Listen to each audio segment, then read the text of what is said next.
Hello everyone and welcome back. Today we're going to be talking about how CGC has purchased JSA and they are now authenticating signatures at CGC. So no longer will you have to have a CGC signature series where they witness the signature. You can now have the signatures authenticated on your graded comic books. So before I give my opinion on this, let's take a look at the facts. Let's look at the new label and let's see exactly what's going on. All right, CGC post, signed, sealed, delivered. CGC and JSA now offering combined services for comics. Posted May 7th, and as of May 7th, collectors can now submit autographed comics for authentication.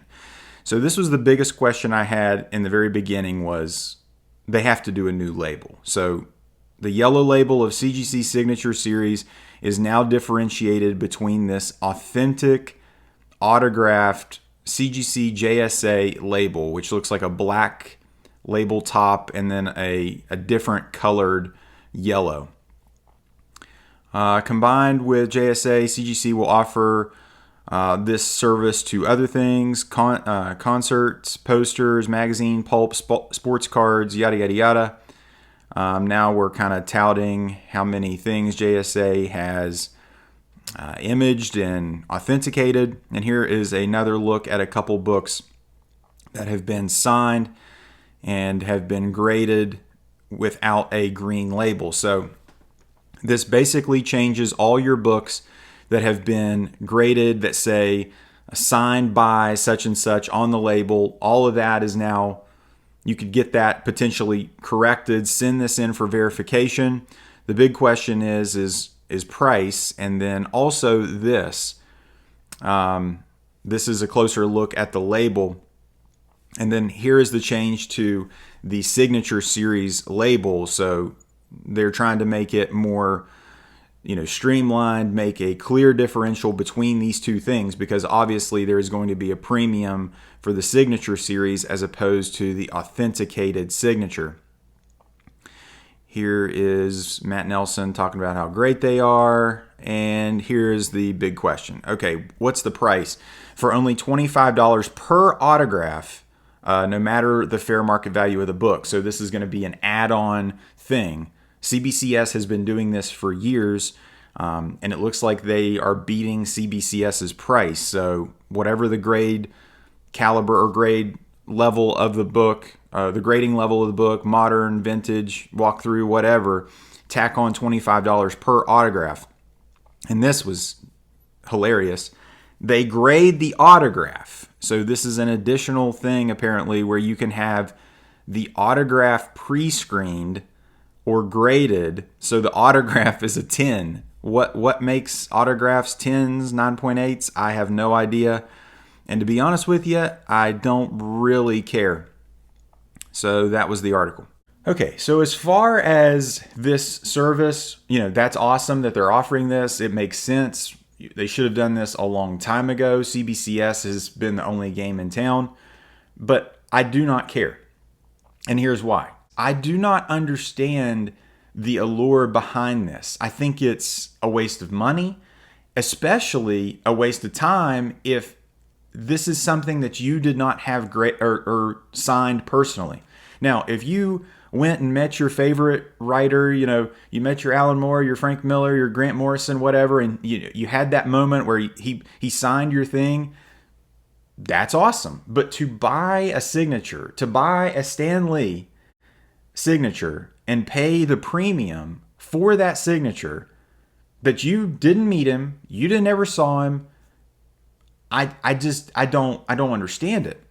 I have 2 CGC Signature Series books in my collection, and really the only reason I have them is because I got a pretty good price on the slab in the book. My biggest thing with separating the art from the artist, which I've talked about before, is a lot of times when you meet these guys or you meet famous people or you meet your idols, you're very likely going to be disappointed. Like, say you meet your favorite YouTuber, like you meet Sticky Goose in the real world.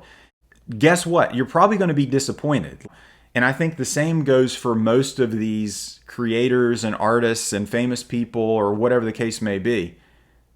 They're just people. And more often than not, they're boring people. Like, creators, and specifically like musicians and stuff, they are defined by their art. That's what makes them special. Their writing, their art, their music, their sports ability, their whatever the case may be. That's what makes that person special a majority of the time. That's why they're famous. That's why they're known. To go up to these people, a lot of times, not only is it disappointing, it kind of I'm assuming a lot of times it pisses you off. I've talked to a few people that met Steranko at one of these big Comic Cons, and really he kind of just wouldn't shut up about himself, just kind of kept bragging and just basically relishing in his self-importance. Think about if you're a longtime Steranko fan, you waited in that line to pay for your autograph, and then that is your experience. That's how I feel with any signature. That's how I feel with any autograph. And especially in the time, I mean, we're in 2024, like the autograph feels outdated. Like I want a picture with Stan Lee. I want a picture with Jim Steranko. I want a picture with Frank Miller. I don't care about his scribble on my comic book, especially if I wasn't even there. Now, the big thing you're probably saying is, well, a lot of these guys have passed away. Well, I get that. I understand that. Your opportunity to get a photo is gone, but a signature, it just feels hollow and nothing. And then let's get to the value of these things. CGC really is in the business of making your collectible more valuable. That is their purpose. That is their authentication, their grading, all of that is to make your collectible more desirable. My biggest thing with these signatures are, what is a signature worth? What is the value of it? And most of the time when you're a collector, there's the value is intrinsic in a sense that you had that experience, you met that person, you did that. But to put a value monetarily on a signature, it just is totally arbitrary, and it's impossible to determine like a fair market value for that. There's not enough consistency. Like signatures can be on different types of books, and then you try to put a value on the signature. Like, so what is a Stan Lee signature worth? $500, $1,000, $5,000, $10,000? I just don't know why. What is the signature worth? I mean, if Stan Lee's signature is on a dollar book, is that dollar book worth $500 now? If Stan Lee's signature is on an AF-15, does that $15,000 book become a $100,000 book? I don't understand the money of it, and it's scary from like a high dollar buying situation. Like, are you actually getting your money's worth? Are you getting what you're paying for? I don't know. And then with this authentication, like I could probably make a Stan Lee signature. Like I could probably make a Stan Lee signature in like a week. Like if I practiced enough and looked at the signature enough, I could make one of these signatures. A lot of these guys' signatures are scribble, or they are literally like an Adam Hughes example. It's AH with an exclamation point. Like that is all it is. And them authenticating this, like how are they authenticating it? I've seen other guys like on Pawn Stars where they're authenticating signatures. Well, they're like, well, that was live ink. You know what I mean? Like that was actual live ink that was done. Okay, they used a pen. Cool. That was a real person that signed it. Was it actually Babe Ruth that signed the ball? I don't know.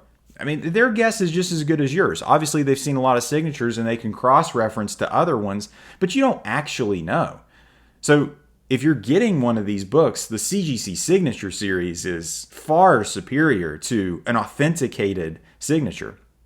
And every Joe is going to send in some signature and get this graded, and it's going to flood the market for signatures. So all of your signatures that you have that were special for your CGC Signature Series that you paid potentially a premium for, all of that is tanking with this. All signatures are going to go down in value because of this. So I don't care. I'm not doing this. I always kind of wanted to get like a LeBron James signature before he like joined the Communist Chinese Party. Like I always kind of thought, like, I thought it would be cool. Like, I was a fan of LeBron. And then you start seeing who these people actually are by their actions and how they move and what decisions they're making outside of their art or their sports or their whatever. It's like, I don't want to have. I enjoy watching you play basketball. I enjoy reading your comic books, but like, I don't like you as a person. I don't care. Guys, what do you guys think? If at any point in time you like this video, give the thumbs up. And if you like this video, subscribe for more. Take care.